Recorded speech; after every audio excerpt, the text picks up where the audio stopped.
Okay, so at this point of the year, I see a lot of runners coming in with a lot of out of the ordinary tightness around their feet, ankles, and hips. I see this every year around this time, so I figured I'd do a post explaining why this happens. Running through the winter challenges our legs very differently than running through the warmer seasons. Simply running through the snow forces our legs to work harder as we have to pull our feet out of the snow and push off of soft surfaces. This is very much like running on the beach in the sand. Even if you're not running through the snow, you're probably running on and off some slick surfaces.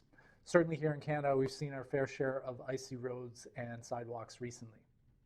When you're running and you're about to hit the ground and your brain perceives that the surface that you're going to be stepping on is potentially slick, it intuitively overengages the muscles, especially around your feet, calves, and your hips.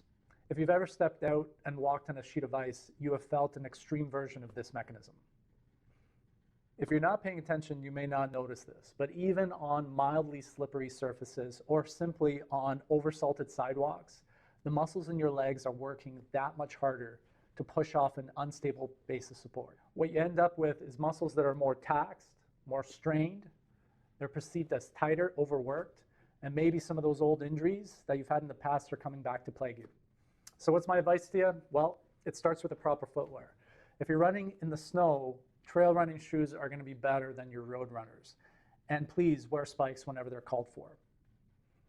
This may also be a good opportunity to spend a little bit more time on your mobility routine. And if you don't have one, might be a good time to make one.